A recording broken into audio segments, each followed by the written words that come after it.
Nous continuons avec ce FPU Med avec Tunisian Smart Cities, avec Boren Dawadi, le président de l'association, et accompagné de Renaud Tarazi. Bonjour Renaud, vous êtes architecte associé au sein du cabinet MAP. Boren, on a parlé dans la précédente vidéo de l'engagement de l'association, des différentes parties prenantes également aussi, des constitutions.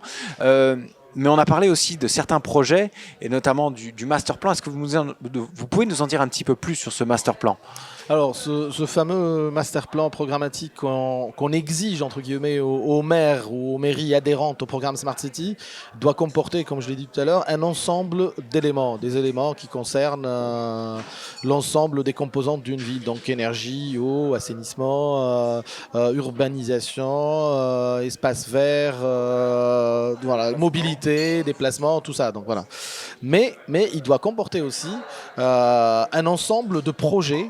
Et en l'occurrence à Bizerte, on a 43 programmes qui constituent chacun 1, 2, 3, 4, peut-être une dizaine de projets par programme.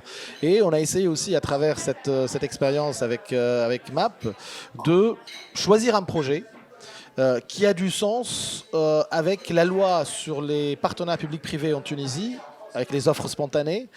Donc il faut un projet économiquement viable parce que les offres spontanées en Tunisie, quand on reçoit une offre qui n'engage pas l'État financièrement, elle peut être signée de gré à gré.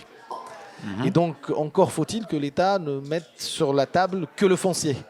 Uniquement. Donc elle n'a pas de participation numérique. Donc du coup, on s'est dit tiens, on va tester cette loi, on va voir un peu on va tester l'ensemble des rouages administratifs liés à ça, et on a créé ce projet de terminal Ropax, qui est un projet portuaire. Alors, ce projet-là, vous êtes en train de le porter avec MAP.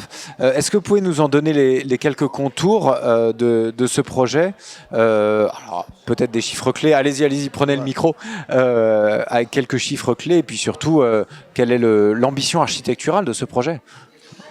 Alors d'abord, effectivement, on travaille en association avec DTA, qui est une société sœur, et avec qui on développe pas mal de projets, plutôt en Tunisie, mais aussi en France.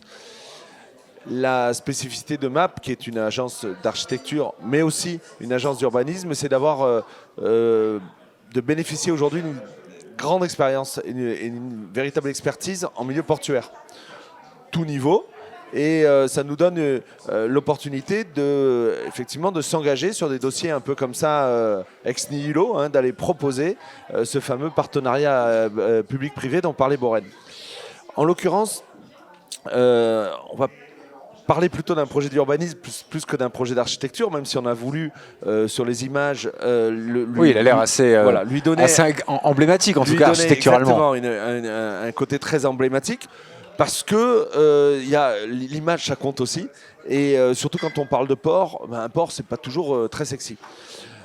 En l'occurrence, sur ce sujet-là, on a un programme, qui est un programme d'un port multimodal.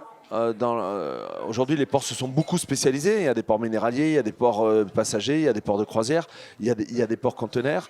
Et à Bizerte, on a souhaité avoir deux grandes familles sur le même port, qui sont du passager. Et du passager, qui peut être du passager de ligne traversant la Méditerranée, mais aussi du passager de croisière. Car le port de Tunis, c'est pas facilement accessible, il est plus complexe à naviguer, alors que le port de Bizerte est un port en eau profonde, directement relié à la Méditerranée. C'est la pointe nord de l'Afrique. C'est un avantage, bien sûr. Et c'est un gros avantage. Donc, un port passager, un port ro-ro de camions et de conteneurs, qui vont être mis sur un même lieu, mais dont on va bien identifier les trafics. On ne peut pas faire du passager et du ro-ro sur un même emplacement. Donc déjà, on a organisé l'espace pour que tout ça fonctionne bien. Mais surtout, ce qui est très intéressant, c'est qu'on a mis dans ce port toutes les thématiques d'une mixité urbaine, en le faisant vivre, car un port, ça vit assez à plat, bon, à part les portiques qui vident les conteneurs, mais le reste, ça se passe souvent au sol. Oui, pas que de la logistique, quoi, en fait. Et on a profité d'avoir une certaine capacité d'altitude pour créer autour des espaces portuaires des espaces qui sont urbains, avec une passerelle visuelle sur l'activité du port et plus loin la mer. Et du coup, on offre à des bureaux, à de l'hôtellerie, peut-être même à du logement à un moment, la capacité de vivre au-dessus d'un port avec tout ce que ça peut comporter de sympa, quoi. C'est beau, l'activité d'un port, ça bouge, les bateaux qui naviguent, etc. Donc, il y a eu une époque où il y a eu de la requalification urbaine. Les grands ports, on pense par exemple à San Francisco, où on est venu travailler sur de la ramener friche de la ville, voilà, sur de la friche friche portuaire. Et l'idée à Bizerte, c'est effectivement de se servir d'emplacements qui sont particulièrement bien situés sur la commune pour créer de toutes pièces ce millefeuille de pratiques et d'activités que sont tout ce qui se passe sur un port, et tout ce qui se passe dans une ville, dans un même lieu. Renaud Tarazi, merci pour la présentation architecturale de ce projet qu'on aura l'occasion de suivre. Borène, est-ce que vous pourriez, si vous voulez passer le micro, est-ce que vous pouvez revenir sur les parties prenantes de cette opération? On a parlé de MAP, est-ce qu'il y a d'autres acteurs en fait?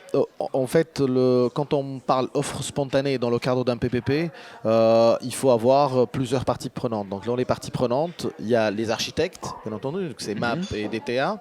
Il y a le bureau d'études pluridisciplinaire avec un pôle portuaire comme CETEC que je représente aujourd'hui. Et il y a aussi des financiers et des exploitants. Sur les financiers, on a identifié la Caisse des dépôts tunisienne qui est partie prenante dans ce projet. Et au niveau exploitant, il y a pas mal d'exploitants qui sont présents en Tunisie, comme la CMA, comme MSC, GNV. C'est des gens en fait qui ont manifesté leur intérêt à travers des lettres de manifestation d'intérêt justement pour intégrer ce type de consortium et de participer justement à cette offre spontanée. Parce que nous, ce qu'on dit en tant qu'équipe de concepteurs, une fois on obtient l'accord de principe de l'État, c'est là où on passe à la partie signature avec le choix définitif des partenaires exploitants.